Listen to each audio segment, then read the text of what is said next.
नमस्ते। आज 4 अगस्त 2022 तदनुसार 19 साउन 2079 बिहिबार। आज हामी माथिल्लो कोठाबाट हेर्नेछौँ। आजको शीर्षक छ छापहरू।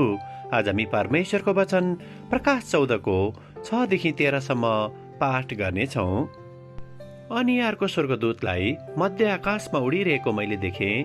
पृथ्वीमा रहने हरेक जाति, कुल, भाषा र मानिसलाई घोषणा गर्ने अनन्त सुसमाचार तिनीसँग थियो। तिनले चर्को स्वरमा भने, परमेश्वरसँग डराओ र उहाँलाई महिमा दियो, किनकि उहाँका इन्साफको घडी आएको छ। स्वर्ग, पृथ्वी, समुद्र र पानीका मूलहरू बनाउनु हुनेलाई दण्डवत गर। अनि एउटा चर्को स्वर्गदूत अर्थात् दोस्रो चाहिँ यसो भन्दै पछि लागे, पतन भयो, जाति जातिलाई आफ्नो बेविचारका क्रोधको मध्य पिउन लाउने महान बेबिलोनको पतन भयो। त्यसपछि तेस्रा स्वर्गदूत चर्को स्वरले यसो भन्दै तिनीहरूका पछि आए, यदि कुनै मानिसले त्यो पशु र त्यसको मूर्तिलाई पुज्यो र निधार वा हातमा त्यसको छाप लियो भने त्यसले पनि उहाँका क्रोधको कचौरामा केही नमिसाई तयार गरिएको परमेश्वरका क्रोधको कडा मध्ये पिउनेछ र पवित्र स्वर्गदूतहरू र थुमाको सामुन्ने आगो र गन्धकमा त्यसलाई यातना दिइनेछ। तिनीहरूका यातनाको धुवाँ सदा सर्वदा मास्तिर गइरहनेछ। तिनीहरू यिनै हुन् जसले त्यो पशु र त्यसको मूर्तिलाई पूजा गर्छन् र त्यसका नाउँको छाप लिन्छन्। तिनीहरूले दिनरात कहिले पनि आराम पाउने छैनन्। परमेश्वरका आज्ञाहरू पालन गर्ने र येशूमाथि विश्वास राख्ने सन्तहरूको धैर्य धारण यसैमा छ। आमेन। प्रकाश 14 को 13 लाई लेखक यहाँ जोड दिनुहुन्छ।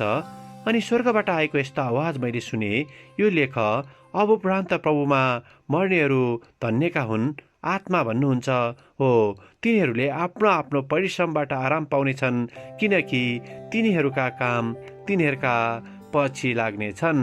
आमेन। लेखक आफ्नो अनुभव र विचारलाई यहाँ यसरी प्रस्तुत गर्नुहुन्छ। एक चिसो बिहानी मैले शारीरिक व्यायाम गर्दै गर्दा एथलेटिक मैदान तुषारोले ढाकेको थियो। मैले पछाडि फर्केर हेर्दा मेरो दौडने जुत्ताले घाँस भएको ठाउँमा कसरी दौडने सो कुराको तरिका विचार गर्दै थियो। मलाई यो कुराको सम्झना भयो कि कसरी हाम्रो जीवन र त्यसका छनौटहरूले हामीमा छाप छोड्छन्। असल अथवा खराब होस्, हाम्रो वरिपरि भएका मानिसहरूको बीचमा हामीले कुनै न कुनै किसिमको छाप छोड्छौँ। हाम्रा छनौटहरूले तुरुन्तै अनन्त परिणाममा असल कुरा पाउँछन्। हामीले बोलेका नम्र शब्दहरूले कोही व्यक्तिहरूलाई आत्मामा जागृत बनाउन सहायता गर्छ। हामीले गुमाएको सेल फोन वा वालेट ग्राहकको डेस्कमा फिर्ता पाउँदा कसैको विश्वास पुनर्स्थापित हुन सक्छ। माथिल्लो कोठाको अङ्क पाउनको लागि दराजमा खोजेर सहायता गरिदियौँ भने पनि त्यो व्यक्तिको अनुहारमा मुस्कान आउन सक्छ।